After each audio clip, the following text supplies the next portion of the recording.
जय हिंद दोस्तों, कैसे हैं आप सब लोग। आई होप आप सब बहुत अच्छे होंगे। तो ये आज का फोर्थ वीडियो है जो कि बेसिक्स ऑफ कैंडल स्टिक्स का फोर्थ वीडियो है। और इससे पहले की 3 वीडियो में हम बात कर चुके हैं बेसिक्स ऑफ कैंडल स्टिक्स के बारे में, और मारीबोजू कैंडल के बारे में, और डोजी कैंडल्स के बारे में। अगर आपने वो 3 वीडियो नहीं देखे हैं तो पहले आप वो वीडियो देख लीजिए, ताकि आपको आज की वीडियो बहुत अच्छे तरीके से समझ आए। तो जो आज का जो ये वीडियो होने वाला है, इसमें हम बात करेंगे सिंगल कैंडलस्टिक पैटर्न के, यानी कि रिवर्सल जो कैंडलस्टिक पैटर्न होते हैं उनके बारे में। यानी कि आपको रिवर्सल से तो नाम से ही समझ आ रहा होगा कि ये पैटर्न की इंपॉर्टेंस क्या है। जब भी मार्केट अप ट्रेंड में होती है तो रिवर्सल का मतलब है मार्केट अप ट्रेंड में है, जब डाउन ट्रेंड में जाने वाली होगी तब ये पैटर्न काम करेगा। या फिर अगर मार्केट डाउन ट्रेंड में है तो अगर डाउन ट्रेंड से मार्केट अगर अप ट्रेंड में जा सकती है, वहाँ पर ये जो प्राइस एक्शन है या फिर ये कह सकते हैं ये कैंडल है वो काम करेगा। तो क्योंकि सिंगल कैंडल स्टिक पैटर्न है तो ये बिल्कुल भी ना समझें जो कि लोग अपनी वीडियोस में बताते हैं कि जहाँ पर भी ये कैंडल बनेगी वहीं से मार्केट रिवर्स हो जाएगी। ऐसा नहीं है। कुछ पॉइंट्स हैं जिनको हमें अपने माइंड में रखना पड़ेगा जब भी हम इन कैंडल को देखेंगे। तो चलिए वीडियो को शुरू करते हैं।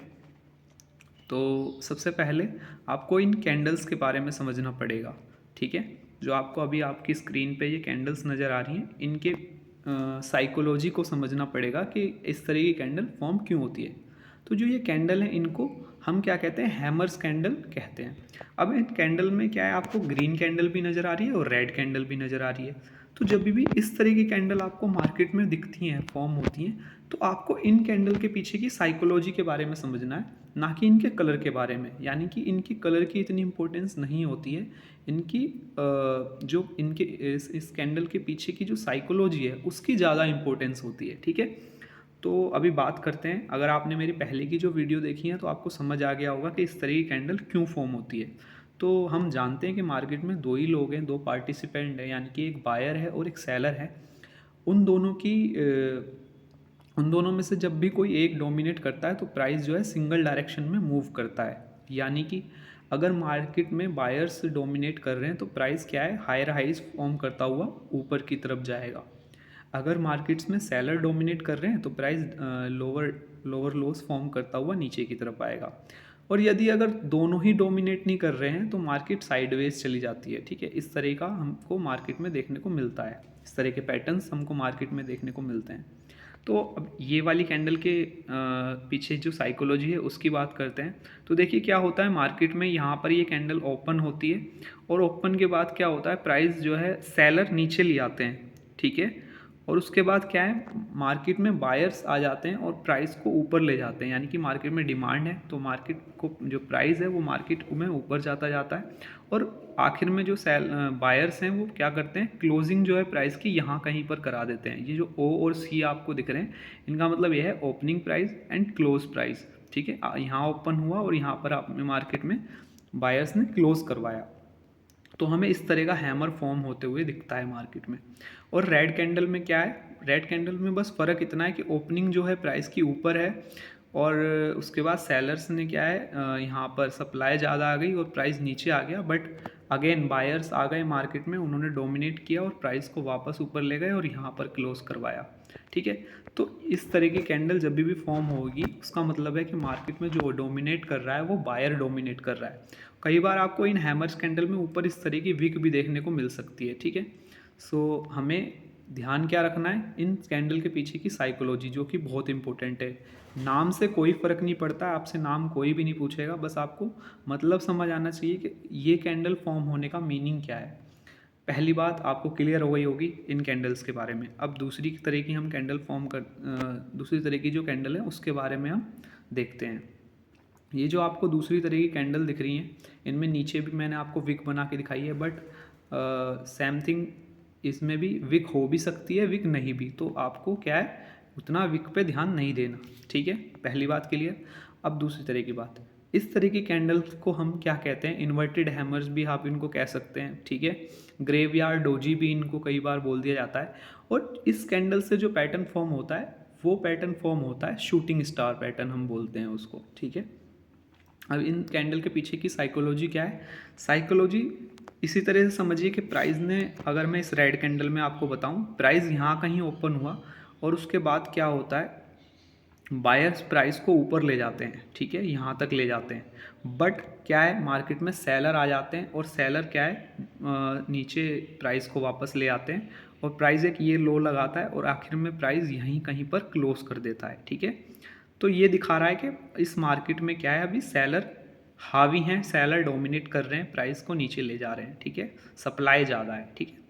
इसी तरीके से अगर मैं इस ग्रीन कैंडल में बात करूं तो प्राइस का यहाँ पर ओपन होता है, आपको लिखा हुआ भी नज़र आ रहा होगा ओपन, और उसके बाद क्या करते हैं, बायर्स प्राइस को ऊपर लेके जाते हैं, बट अगेन सेलर्स नीचे ले आते हैं, ठीक है, ये लो लगा देते हैं, बट बायर्स क्या ज़्यादा ऊपर नहीं ले जा पाते हैं, प्राइस यहीं कहीं क्लोज कर देता है।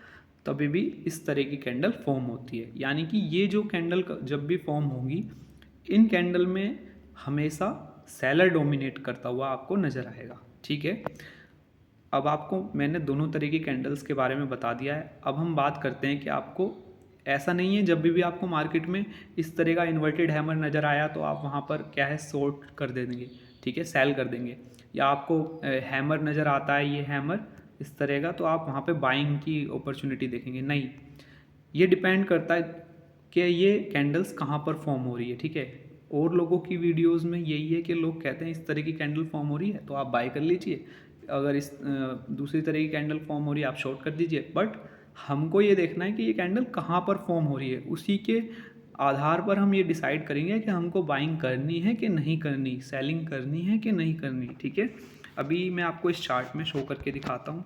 ये जो आप चार्ट देख रहे हैं ये अंबुजा सीमेंट्स का चार्ट है वीकली टाइम फ्रेम पर। इसमें मैं आपको इसी चार्ट में मैं आपको शो कर दूंगा कि किस तरह की कैंडल फॉर्म होती हैं, ठीक है। तो अगर मैं आपको यहाँ पर दिखाऊं कि इस कैंडल इस चार्ट में क्या हो रहा है, ये देखिए आप, हायर हाइज फॉर्म होते हुए आ रहे हैं मार्केट में। ये देखिए पीछे से किस तरह से मार्केट जो है अप ट्रेंड में है। मार्केट यहाँ कहीं से एक लो है, फिर high low high low high बनाता हुआ प्राइस ऊपर की तरफ मूव कर रहा है और आखिर में क्या होता है, यहाँ कहीं पर इस पॉइंट पर आपको एक कैंडल नज़र आती है इस हाई पे। ये देखिए ये कैंडल जो नज़र आ रही है आपको ग्रीन कलर की, इन्वर्टेड हैमर, ठीक है, शूटिंग स्टार भी हम इसको कह सकते हैं। तो होता क्या है, अब ये कैंडल फॉर्म बनी, यानी कि शूटिंग स्टार जब भी बनेगा जब एक मार्केट अप ट्रेंड में होगी और अप ट्रेंड में होते हुए एक हाई पर पर्टिकुलर एक हाई लेवल पे एक शूटिंग स्टार कैंडल बनेगी जो कि कुछ इस तरह की होगी। तो आप क्या कर सकते हैं, ये कैंडल हमें एक इंडिकेशन दे रही है कि भाई यहाँ से प्राइस रिवर्स हो सकता है। तो आप क्या कर सकते हैं, जैसे इस कैंडल का लो ब्रेक हो आप इसमें शॉर्ट कर सकते हैं और इसी हाई को अपना स्टॉप लॉस रख सकते हैं। पर मैं यहाँ पर इस पॉइंट पे इसको शॉर्ट करने की सलाह नहीं देता, क्योंकि क्या है कि प्राइस हायर हाइज फॉर्म करता हुआ जा रहा, तो हमें पता नहीं है कि ये जो ये पर्टिकुलर कैंडल बनी है ये कोई रेजिस्टेंस लेवल है यहाँ पर या नहीं, बट एक इंडिकेशन है कि यहाँ से प्राइस रिवर्स कर सकता है। लेकिन अब मैं आपको बताता हूँ एग्जैक्ट कि भाई हमें कहाँ पर इस कैंडल का ज़्यादा एडवांटेज या फिर एग्जैक्ट हमें कहाँ पर इसका एडवांटेज मिलेगा। अब देखिए प्राइस यहाँ तक आया, इस लेवल ये रेजिस्टेंस लेवल हो गया और यहाँ से प्राइस डाउन चला गया तो हमारे लिए एक लेवल एक रेजिस्टेंस लेवल हो गया। अब अगर दोबारा प्राइस इसी लेवल पे आता है और इसी तरह की कैंडल यानी कि एक शूटिंग स्टार कैंडल फॉर्म करता है तो हमारे लिए ये बहुत इंपॉर्टेंट हो जाएगा और हमारे लिए एक अपॉर्चुनिटी वहाँ पे फॉर्म हो सकती है, ठीक है। अभी देखिए प्राइस यहाँ पर आया दोबारा, ठीक है, ये रेजिस्टेंस लेवल था, एक जोन कह सकते हैं, ठीक है, वहाँ से प्राइस क्या हुआ वापस हो गया, पर हमें यहाँ पर कोई अपॉर्चुनिटी नहीं मिली। उसके बाद देखिए प्राइस अगेन इसी लेवल पे आया और यहाँ पर देखिए आप गौर से क्या होता है, एक कैंडल फॉर्म होती है, ठीक है, ये जो कैंडल फॉर्म हुई शूटिंग स्टार, ठीक है, इस तरह की कैंडल हो सकती है, ठीक है, जो बनेगी। अब ये कैंडल फॉर्म हुई रेजिस्टेंस लेवल पे फॉर्म हुई है तो हम क्या कर सकते हैं, इसका लो ब्रेक होते ही हम इसमें एंट्री ले सकते हैं शॉर्ट की और इसके हाई को अपने स्टॉप लॉस रख सकते हैं। और देखिए जिसने अगर यहाँ पर शॉर्ट किया है उसके लिए वो देख सकते हैं उसका टारगेट कितनी आसानी से हिट हुआ। ये रेजिस्टेंस लेवल से ये हमारा स्टॉप लॉस था और यहाँ हमारी एंट्री थी और अब देखिए कितना टारगेट हमारा बुक हो गया 1:5 6 7, ठीक है। और इसी तरीके से अब दोबारा अगर इसी रेजिस्टेंस लेवल पे शूटिंग स्टार फॉर्म होता है तो हमारे लिए क्या होगा, इम्पोर्टेंट हो जाएगा। बट अब की बार प्राइस यहाँ पर कोई शूटिंग स्टार नहीं बनाया, प्राइस ने क्या कर दिया, ब्रेक कर दिया इस लेवल को, ठीक है, ब्रेक कर दिया। तो हम इस तरीके से शूटिंग स्टार की हेल्प लेके मार्केट में शॉर्ट कर सकते हैं, शॉर्ट की एक अपॉर्चुनिटी देख सकते हैं और रिस्क रिवॉर्ड भी इसमें बहुत अच्छा देखने को मिलता है। अब मैं आपको बताता हूँ कि जो हमारा क्या बोलते हैं हैमर है उसका एडवांटेज हम कहाँ लेते हैं। यहाँ पर देखिए, ये एक रेजिस्टेंस लेवल हुआ करता था, यहाँ पर आप देख सकते हैं मार्केट ने फर्स्ट टाइम ट्राई किया, सेकंड टाइम ट्राई किया, थर्ड टाइम ने मार्केट ने इस लेवल को ब्रेक किया। अब जब ब्रेक करने के बाद प्राइस वापस से इस लेवल को रीटेस्ट करने आता है तो यहाँ पर देखिए हैमर की इम्पोर्टेंस तब होती है जब कोई हैमर सपोर्ट पर फॉर्म होता है। ठीक है, यहाँ पर ये हैमर फॉर्म हुआ है। ठीक है, विक जो है ऊपर नहीं भी हो सकती, थोड़ी सी विक हो सकती है। ठीक है, लेकिन कुछ इस तरह की फॉर्मेशन होती है। ठीक है, और प्रॉपर हैमर इसको हम कह सकते हैं, जैसे ये वाला हैमर है इसको हम प्रॉपर हैमर कह सकते हैं। जब ये हैमर का हाई ब्रेक हो हम इसमें एंट्री ले सकते हैं। ठीक है, और इसके लो को हम अपना स्टॉप लॉस रख सकते हैं और यहाँ पर हम देख सकते हैं कितनी आसानी से रिस्क टू रिवॉर्ड हमारे को आराम से मिल गया है। ठीक है, यहाँ से प्राइस रिवर्स हो गया बिल्कुल। तो यहाँ पर ये सपोर्ट थी क्योंकि, और यहाँ पर हैमर फॉर्म हुआ, तो इस तरीके से हमें इन हैमर्स का या फिर इन्वर्टेड हैमर का एडवांटेज लेना है अपनी ट्रेडिंग में। ठीक है, उसके बाद यहाँ से आप देख सकते हैं तो प्राइस ऊपर गया। अब ये एक रेजिस्टेंस लेवल था, अगर दोबारा यहाँ पर कोई इन्वर्टेड हैमर बनता है यानी कि शूटिंग स्टार की अपॉर्चुनिटी मिलती है तो हम यहाँ पे शॉर्ट कर सकते हैं। बट यहाँ पर क्या हुआ, प्राइस ने इस लेवल को ब्रेक कर दिया। तो अब क्या कर सकते हैं हम, अब अगर ब्रेक करने के बाद यहाँ पर हैमर फॉर्म होता है तो यहाँ से हमें एक कंटिन्यूएशन पैटर्न मिल जाएगा कि हाँ भाई यहाँ से प्राइस ऊपर जा सकता है। अब देखिए ये हैमर फॉर्म हुआ तो जैसे इस हैमर का हाई ब्रेक हुआ हम इसमें एंट्री ले सकते हैं। ठीक है, और इसके हाई ब्रेक पे एंट्री और इसके लो को हम अपना स्टॉप लॉस रख के इसमें ट्रेड में बैठ सकते हैं। अब देखिए क्या होता है, अगर किसी ने इस पर्टिकुलर पॉइंट पे ट्रेड ली होगी तो उसको यहाँ पर कितना अच्छा, अभी भी उसका स्टॉप लॉस हिट नहीं हुआ है, प्राइस नीचे आया था पर क्या है उसका स्टॉप लॉस अभी हिट नहीं किया है। ठीक है, यहाँ पर मान लीजिए यहाँ कहीं एंट्री है। ठीक है, और ये देखिए यहाँ पे ये एंट्री, और ये देखिए 1:1.9 का उसको रिस्क रिवॉर्ड यहाँ पे अभी देखने को मिला है। बट प्राइस अभी जो है नीचे आ गया था और लेकिन उसका स्टॉप लॉस अभी हिट नहीं किया है प्राइस ने। देखिए इसका लो जो है अभी प्राइस ने इसके लो को ब्रेक नहीं किया है। ठीक है ना, टच भी नहीं किया है। ये जो कैंडल आई थी दोनों रेड और ग्रीन, यहीं से प्राइस वापस हो गया है। तो अभी भी उस पर्सन की ट्रेड हो सकता है इसमें चल रही हो जिसने इस पर्टिकुलर पॉइंट पे ट्रेड ली है हैमर के बेस पे।